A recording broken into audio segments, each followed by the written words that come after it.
So, ayan nga guys, nandito na tayo sa Helmond. Manggala muna tayo. So, ayan guys, ipakita ko sa inyo yung castle ng Helmond. Ayan na siya, maraming tao. Ano siyang tao? So, hindi tayo punta doon. Maraming tao. Baka nandun si ano.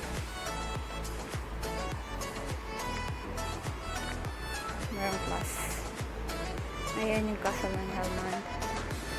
So, ayan. So, they have activities here, so we can sit. So, ayan guys. Pinala ko na kayo sa Helmond. Maganda dito guys sa Helmond kasi maraming factor dito sa Helmond.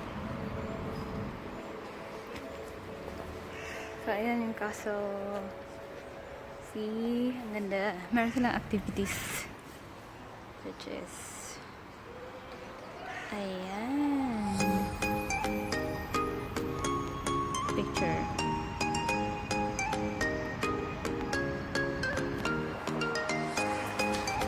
Ito yung parking lot. Hindi ko lang sure guys kasi hindi na nagtatrabaho yung baka makita ako. Nagagala ang lola ko. Pero okay lang naman kasi makita nga niya ako. Oh my God.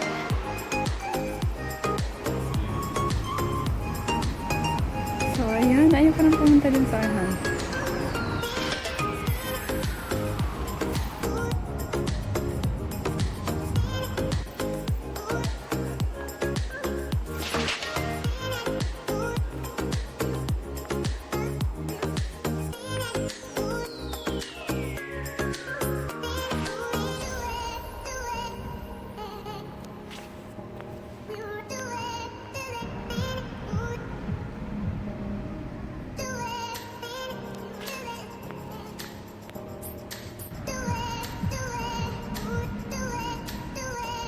So, ito yun guys, yung pinaka-favorite ko.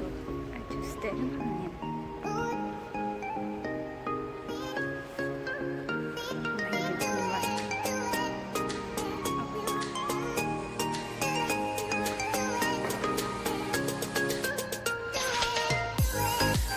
My favorite part of the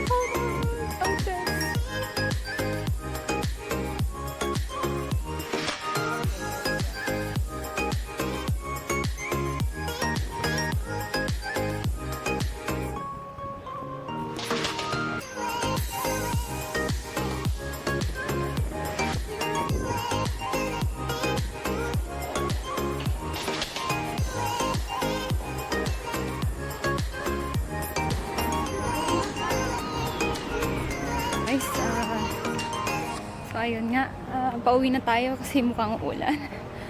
Wala akong umbrella. So, meron activities dito sa Helmond guys, sa castle nila. So, hindi ako makapunta doon kasi maraming teenager na almost magka-college, meron silang activities. So, ayan, pauwi na tayo kasi nagmamadali na ako. Kasi mukhang uulan, wala akong umbrella. So, hindi na tayo masyadong nakagala kasi nga mukhang uulan. Magandang weather pero mukhang nang uulan siya. So, ayun dito guys sa Helmond, maraming factory dito. Napakadaming factory company dito. So, kung sakali ito, try ko mag-apply dito sa factory nila. Castle Port. Dito nagtatrabaho yung asawa ko. Hindi ako masyadong pumunta doon sa una-unahan. Kasi baka makita ako anong ginagawa pa dito. Naglayas ang lola mo. So, ayan na nga guys. Maraming factory dito sa Helmond. big city rin siya, hindi katulad ng Eindhoven kalaki, but pwede na. Meron din silang train and buses dito. So, papunta na tayo doon para pauwi na tayo. Ningal ako, guys.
Malapit doon sa Helmond Station, dahil kung hindi maglalakad tayo ng ng matagal. So ayun guys, bali sa Helmond, doon mo makikita yung doon is maraming factory, company na pwede ka mag-apply. Tapos meron din na ipakita ko nga sa inyo yung castle. So dati kasi na-enjoy ng papuntang station kasi nung nag-tourist pa lang ako, doon ako nag-school ng mga siguro isang buwan siguro ata yun, or mga 2 buwan lang ako nag-school. Pero hindi naman siya totally school, yung school na yun is para lang sa mga refugee na tinutulungan ng government, yung mga parang umalis sa kanilang bansa dahil sa giyera, ganun, sa magulo, tapos pumunta sila dito, tapos hindi na sila bumalik. Yun guys, yung mga nag-aaral doon, tapos free lang siya. So nag-aral ako doon ng mga sa mga 2 months ata. Tapos nung pagbalik ko ng Pinas, hindi na ako nakabalik doon kasi naglipat na sila ng school. Nilipat na nila yung school banda sa Mirlo, di ko alam kung saan. So ayun nga guys, hindi pa tayo hindi man lang tayo naging nag-comfort sa kakalakad, at nagmadali ako kanina kasi parang uulan na siya guys, wala tayong dalang payong. So kahapon bali ang init, tapos sobrang init niya guys kahapon, tapos ngayon medyo makulimlim siya na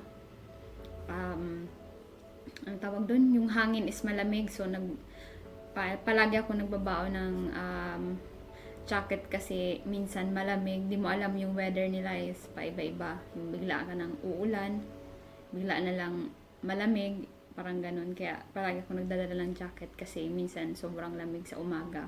So pag hapon na hindi na siya masyado, minsan naman sobrang init. So ayan, palagi ko nagdadala. Kaya ayun guys, so next time aalamin ko kung paano mag-bike. Ay aalamin ko yung way papuntang Helmond na mag-bike kasi mas makakamura pag nag-bike ako.